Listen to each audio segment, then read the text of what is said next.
भर में पीएम मोदी का भारत का डंका बज रहा है, तो हमें बात करने के लिए भी दुनिया के अलग अलग पत्रकार और अलग अलग एक्सपर्ट्स का रुख करना होगा। तो इस वक्त कौन कौन मेरे साथ मेहमान है, सबसे पहले मैं उनसे आपका परिचय करवा दूं और उसके बाद इस डिबेट की शुरुआत करेंगे। आराधना झा पत्रकार हैं सिंगापुर से मेरे साथ इस वक्त लाइव। जय शाह डायरेक्टर है आईएडी के, फाउंडेशन मेंबर, उनका भी मैं रुख करूंगी। सिडनी से वो इस वक्त मेरे साथ लाइव है। आसिफ रमीज विदेश नीति विशेषज्ञ सऊदी अरबिया से। अनिल आजाद वरिष्ठ पत्रकार बीजिंग से।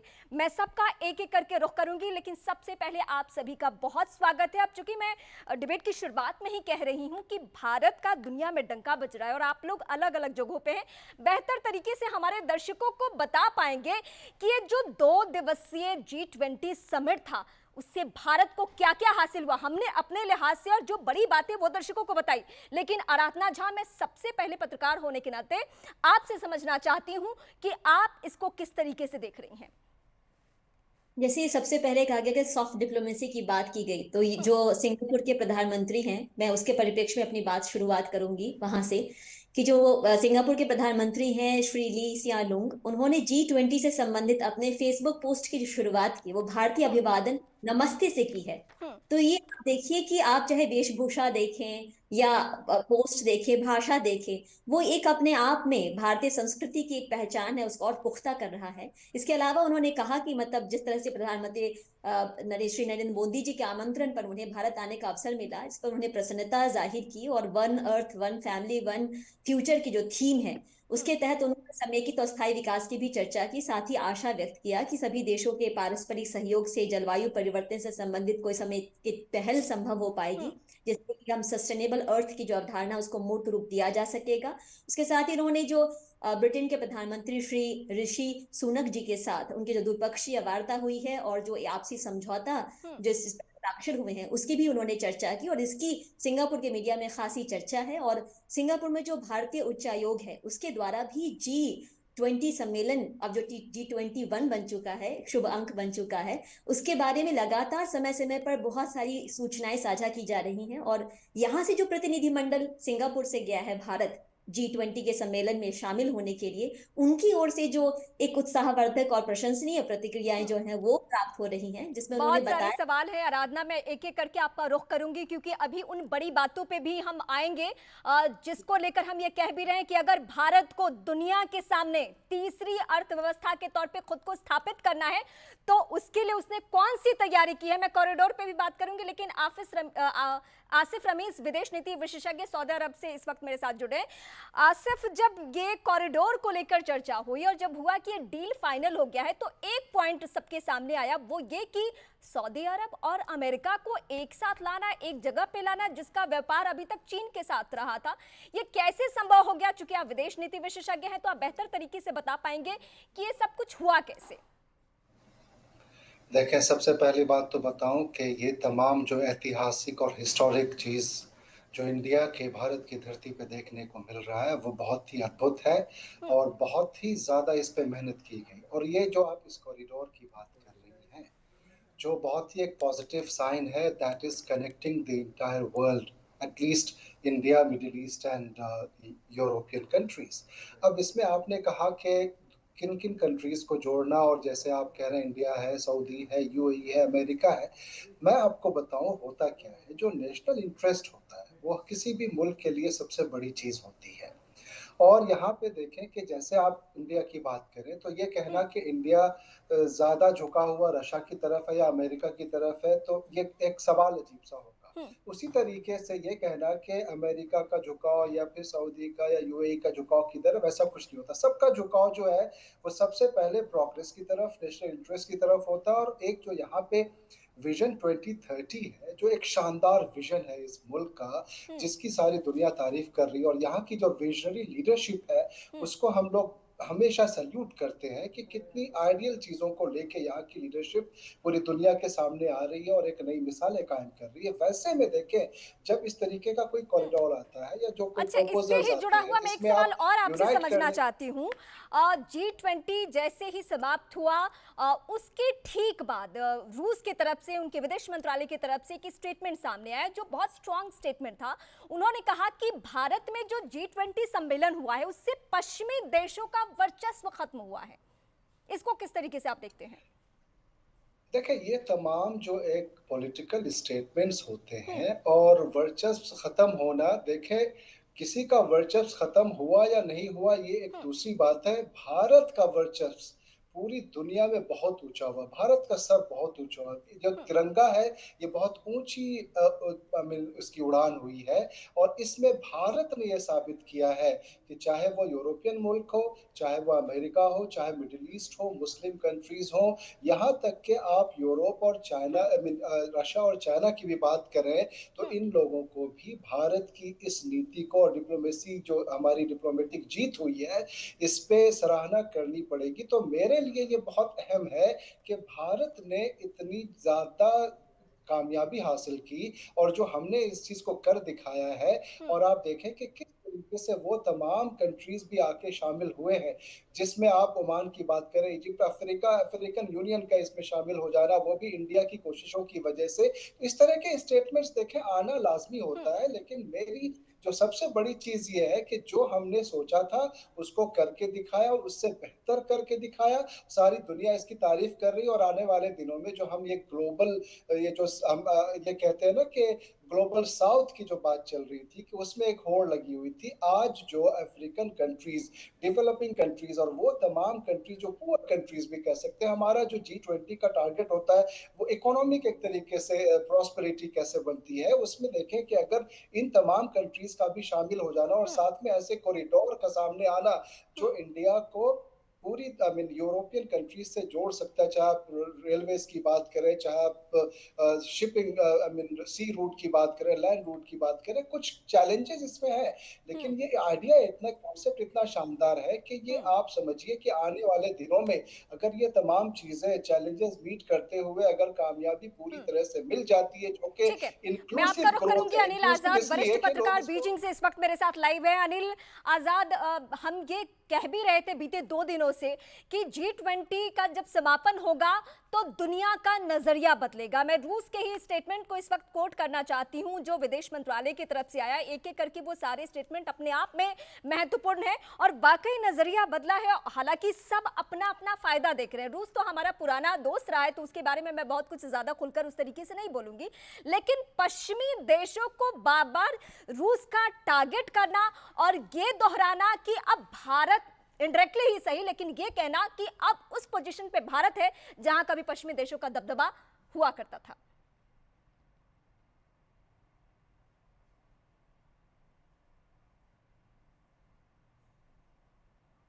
अनिल आजाद, आपसे सवाल था मेरा। जी, क्या रिपीट कर पाएंगे, दोबारा बोल पाएंगे मेरा सवाल? सवाल ये जी। था कि ये जो G20 समिट खत्म हुआ है, ये अब नई बात नहीं रही कि भारत के कद में इजाफा हुआ या भारत का दबदबा हो चुका है। ये वाकई सच्चाई है, इसको सबने स्वीकारा। लेकिन मैं रूस के स्टेटमेंट को फिर से कोट करना चाहती हूं जो उनके विदेश मंत्रालय की तरफ से आया। वो स्टेटमेंट जितना भी है वो टारगेट है पश्चिमी देशों को लेकर, यानी वो भी इस बात को स्वीकार कर रहे हैं कि आज जिस पोजीशन पे एक वक्त में पश्चिमी देश हुआ करते थे वहां पे भारत स्थापित अपने आप को कर चुका है G20 समिट के बाद। तो वो भी कहीं ना कहीं अपना फायदा उसमें ढूंढ रहे हैं। जी बिल्कुल। जब जब भारत को इसकी अध्यक्षता मिली थी और हम्म। पिछले कुछ दिनों से भारत तैयारियां कर रहा था, तो बहुत सारा जो पश्चिमी मीडिया था या जो दूसरे देश थे इस पर सवाल उठा रहे थे। उनको लग रहा था कि शायद भारत एक कंसेंसस बनाने में असफल रहने वाला है। जिस तरह से बाली समिट हुआ था पिछले साल, हमने देखा कि वहां पर यूक्रेन युद्ध की पूरी छाया रही थी और इस बार भी शायद लग रहा था कि बहुत मुश्किल होगा। और यहाँ तक कि जो हम हम्म। अगर चीन की बात करते हैं तो चीन ने भी कल या परसों स्टेटमेंट आया था कि शायद आप ज्वाइंट डिक्लेरेशन ना हो पाए, भारत के लिए बहुत बड़ी चुनौती होगी। हम्म। और मुझे लग रहा है कि शायद जो भारत के दोस्त भी थे या विपक्ष जो उनके शत्रु हैं वो तो शायद मान ही नहीं रहे थे, लेकिन दोस्तों को भी शायद भरोसा नहीं था कि भारत इतनी बड़ी उपलब्धि इसमें हासिल करेगा। और हमको मानना चाहिए कि भारत ने न केवल सॉफ्ट डिप्लोमेसी हम्म। के जरिए दुनिया में अपनी एक ताकत को बढ़ाने का काम किया है, बल्कि हमने देखा है कि तमाम मुद्दों पर उन्होंने न केवल बाइडेन के साथ गर्मजोशी से चर्चाएं की हैं और बायलैटरल टॉक्स उनकी विभिन्न देशों के साथ हुई हैं। और ये जो बहुत ही इम्पोर्टेंट बात हमने देखी है कि बिना किसी गतिरोध के इतना बड़ा कंसेंसस होना और मोदी जी की स्वीकार्यता और भारत की स्वीकार्यता, मोदी जी के अलावा हमें कहना चाहिए कि भारत का इतना बड़ा नाम खास तौर पर G20 के जरिए, और भारत ने इतना बड़ा एक कदम उठाया था कि G20 की रोटेशन अध्यक्षता मिलती है हर किसी देश को जो इसमें शामिल है, लेकिन भारत ने जिस तरह से उसकी तैयारियां की, जिस तरह से दिल्ली को सजाया, जिस तरह से उन्होंने हर एक एक चीज को ध्यान रखा है, वो अपने आप में बहुत बड़ी चीज है। मुझे लगता है कि जो आपने रूस के अभी सवाल उठाया, तो जाहिर सी बात है रूस को भी मानना पड़ेगा, शायद उन्हें पहले इस तरह की उम्मीद नहीं होगी। चीन के राष्ट्रपति जो अभी सम्मेलन में नहीं आए हैं, चीन को भी इस तरह की उम्मीद नहीं थी, उन्होंने बार बार इस तरह की सवाल उठाए थे। और मैं आपको एक यहाँ पर इंटरेस्टिंग बात बताना चाहूंगा कि जो आप कह रहे हैं कि अभी इंडिया यूएई, आपका इंडिया मिडिल ईस्ट और यूरोप का जो कॉरिडोर है, इकोनॉमिक कॉरिडोर, उसको लेकर चाइना ने सवाल उठाया है। उसने बोला है कि अमेरिका की चाल है और अमेरिका इसमें सक्सेसफुल नहीं हो पाएगा क्योंकि चीन के मिडिल ईस्ट के साथ बहुत स्ट्रांग रिलेशनशिप है और हम वहां पर बहुत अच्छा कर रहे हैं, तो ये हमारे को काउंटर करने के लिए इस तरह की कोशिश हो रही है। तो हमारा जो संबंध है उसके मिडिल ईस्ट के साथ मजबूत रहेंगे। यानी अनिल, हम ये कह सकते हैं कि भारत वो करने में बिल्कुल कामयाब रहा जो उसका मकसद था। यानी अमेरिका के साथ जो उसकी दोस्ती चीन की चल रही थी, अब वो कहीं ना कहीं खटास है अब उन दोनों के रिश्ते के बीच में। जी, मुझे लग रहा था कि जैसे कि जो बाइडेन, माफ कीजिएगा, कि चीन के राष्ट्रपति शी जिनपिंग भारत नहीं आए और रूस के राष्ट्रपति भी नहीं पहुंचे और इसके अलावा एक आध और राष्ट्रपति भी नहीं आ पाए थे, तो इसको लेकर सवाल उठाया गया था कि this is a snuff for Modi, and international media में कुछ इस तरह से माना जा रहा था। लेकिन जब हमने देखा कि जो फर्स्ट डे से ही कंसेंसस हो गया और अफ्रीकन यूनियन जो 50 देशों से अधिक देशों का राष्ट्र संगठन है, उसको इसमें शामिल कर लिया गया, तो एक ये बहुत ही इम्पोर्टेंट कदम था भारत की। मुझे मोदी जी ने जिस तरह से अफ्रीकन नेताओं को गले लगाया, ये बहुत बड़ा संदेश था, क्योंकि अफ्रीका जो कि पिछड़ा हुआ एक पूरा क्षेत्र है, उसको अक्सर इग्नोर किया जाता है। इस मंच से उसको शामिल किया जाना, जो G20 नहीं, अब आपने कहा था कि G21 हमको कहना चाहिए, G21 उसको, तो ये बहुत ही माइलस्टोन है इंडिया के लिए। और चीन के लिहाज से मैं आपको बताना चाहूंगा, चूंकि आप बीजिंग से हैं तो मैं और भी कुछ सवाल शी जिनपिंग के एंगल से, चीन के एंगल से आपसे समझूंगी, लेकिन जय शाह मेरे साथ इस वक्त हैं, डायरेक्टर हैं IIED के फाउंडेशन। तो मैं सबसे पहले अब आपसे ये सवाल जानना चाहती हूँ कि ये जो अभी तक हमने डिबेट में जितने पॉइंट्स पे बात करी है, आप वहां से बैठकर, सिडनी से बैठकर आप क्या महसूस कर पा रहे हैं? भारत की ताकत को किस तरीके से आप डिफाइन कर पाएंगे यहाँ पे? देखिए, पहले तो भारत को और भारतीयों को एक सफल G20 समिट के सम्मेलन के लिए बहुत बहुत बधाई।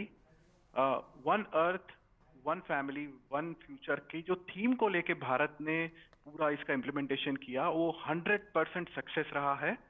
और जिस तरह से कंसेंसस बनाया इतने चैलेंजिंग टाइम में, तो ऑस्ट्रेलिया के प्राइम मिनिस्टर जो है अल्बनीजी, उन्होंने भी ये कहा कि कांग्रेचुलेट किया भारत को कि you done a fantastic job in a very challenging time, in a very challenging atmosphere. तो वो भी समझ रहे हैं कि क्या चैलेंजेस थी भारत के लिए, और वो भी काफी सराहना कर रहे हैं यहाँ पे भारत की।